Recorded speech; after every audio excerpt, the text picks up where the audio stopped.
What's up guys, welcome to the Comic Book Lounge. Today's video is going to be on the world of Ice and Fire, the untold history of Westeros and the Game of Thrones. It's written by George R. R. Martin, Elio M. Garcia Jr., and Linda Antonsson. So it says here, the never before seen history of Westeros and the lands beyond, with hundreds of pages of all new material from George R. R. Martin. It says here the lavishly illustrated volume featuring more than 170 original pieces of full color art is a comprehensive history of the Seven Kingdoms, providing vividly constructed accounts of the epic battles, bitter rivalries, and daring rebellions that led to the events of A Song of Ice and Fire and HBO's Game of Thrones. So this book is not written from the perspective of George R. R. Martin. It's actually written by the perspective of a maester of the Citadel called Maester Yandel. So it says here, collected here are all the accumulated knowledge, scholarly speculation, and inherited folk tales of maesters and septons, maegi and singers. So we'll get into the book here. And this is supposed to be an accurate depiction of Dragonstone from the mind of George R. R. Martin, and he got a few artists to work on different art pieces throughout the book. You can see all the different house banners, the Targaryen sigil, which is the three-headed dragon.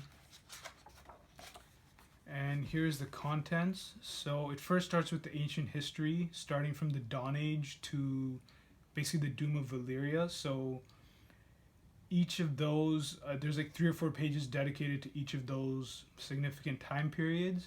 Then it goes into the reign of the dragons, which is basically Aegon's conquest. So that I think there's like 12 to 15 pages of a fully fleshed out story of the Aegon's conquest, how he controlled all the 7 kingdoms and all the different battles he went through to conquer them. And after that, basically the Targaryens ruled for like about 300 years. So there's a whole Targaryen dynasty, and these are all the line of kings during that dynasty. Then it was the fall of the dragons, so basically the whole Robert's Rebellion, and that kind of leads into A Song of Ice and Fire and the Game of Thrones TV show. Then it goes into the 7 kingdoms, all the different cities, castles, and kingdoms, not only in Westeros but also in Essos. And then at the end, it kind of just goes through some of the lineages of the popular houses. As you can see here, it's Aegon the Conqueror riding on Balerion the Black Dread. So it's ancient history. So it starts with the Dawn Age, which is, no one really knows when it started, but it's basically anywhere from 40,000 years ago to 500,000 years ago. And during the Dawn Age, there were people in Essos, but they're basically like uncivilized and barbaric. And there's no one living in Westeros except for the children of the forest and the giants, and also like dire wolves and other creatures at the time, but no actual like people. Then it was the coming of the first men. They came in and started like settling in lands. They were cutting down trees and other stuff to kind of build their villages. And the conflict first started when they were cutting down the weirwood trees, which were carved by the children of the forest. So you can see them having some conflict here. And there was like years of fighting between them. Then afterwards, they formed a pact, basically like a peace treaty. The first men get to keep all the lands, and the children of the forest they get to be left alone in their deep forests. And then that's when the Age of Heroes started, which is basically like the beginnings of the Game of Thrones show. It's just like kingdoms being built, kings being crowned, years of fighting, and so on. Then came the Long Night, which was a random winter during the Age of Heroes. Winter came and it never ended. It lasted an entire generation.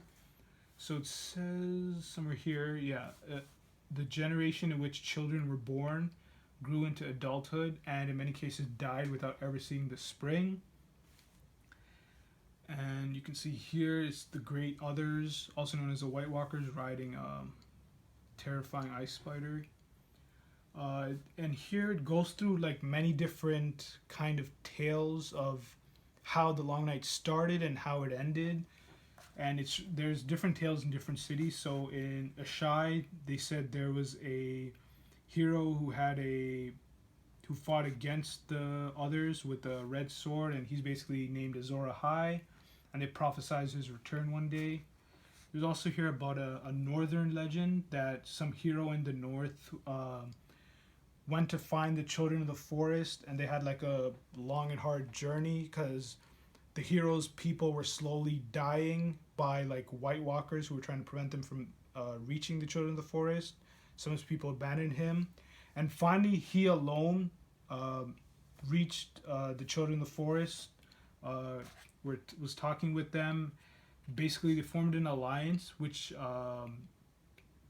banded all of the brothers of the Night's Watch together, and they defeated the White Walkers and ended the Long Night. And there's a few other tales that may or may not be true. Then came the rise of Valyria. So after the Westeros was recovering from the Long Night, there was new empires growing in Essos. So there was an empire called Old Geese, which is basically a city built on slavery. So they started conquering the places near them and created a new empire. And then out of nowhere, the Valyria, which was basically an advanced city. Kind of think of it kind of like Wakanda or something. They were just like very advanced and more civilized than other places. They had dragons, and the dragon lords of Valyria, you can see them here with their dragons. So they came and kind of put an end to the Empire Old Geese. And then the Valyrians were basically like nice people, a good city, but then they started turning into the Old Geese because then they started using slaves and conquering other lands. And you see here, these are the slaves. The dragons flying up. And then there's Valyria's children. So basically, Valyria and the Valyrians started finding and raising new cities, were like called the free cities and so on. So like Qohor, Norvos, Old Volantis, Bravos, and so on. So they're basically called Valyrian's children. And this is what Valyria looks like.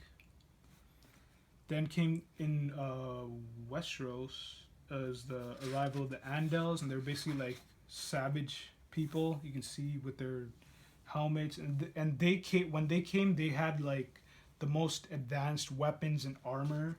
No one knows where they got it from, but when they came here, they just outpowered anyone in Westeros. You see them killing the children of the forest and so on, and they basically ruled Westeros. Then there's 10,000 ships, which was the war between the Valyrians and the Rhoynish people. It's a huge war. I'm not going to get too much into that because it's a long story. You can see here. There's even more pages for this story. Then came the Doom of Valyria, which no one knows how it happened, but it was basically like their natural disaster. So basically it was kind of like a volcanic eruption. Everything started burning. You see the dragons burning down from the skies. And all the Valyrians, all the houses of Valyria were extinct, except for one person. Well, Aenar Targaryen, and he saw his daughter Daenerys saw like a vision that Valyria was going to be on fire. So then he decided to flee to Dragonstone, and this was like 12 years before the Doom of Valyria. So everyone thought he was a traitor, but he saw the vision, so he fled to Dragonstone. And 12 years later, the actual Doom of Valyria happened, and ever since then, people started calling Daenerys the Dreamer. So when Aenar fled, he took his children, his wives, dragons, all his wealth to Dragonstone. So when Valyria basically perished and all the houses perished, only the Targaryens lived, and they were basically the only ones of true Valyrian blood, which basically started the reign of the dragons and Aegon's conquest. This is his entire story. So there's a bunch of like generations and families after Aenar, and then came Aegon Targaryen, the most notable one, because him and his two sisters, Visenya and Rhaenys, they started heading west to Westeros and started conquering all those kingdoms. So this basically talks about how they conquered each place, like the north, the Riverlands, Stormlands, Casterly Rock, and so on. This discusses his entire kind of conquest in full detail, all the battles and so on. You can see here Torrhen Stark kneeling to Aegon, and this is Aegon's sister Rhaenys. Then it goes to the Targaryen kings, starting with Aegon the first. It goes to Maegor the Cruel, which is another notable one. He's basically like the Hitler of the Targaryens. Then it goes to, there's another, Jaehaerys, which was, he's supposed to be like the nicest of all the Targaryens.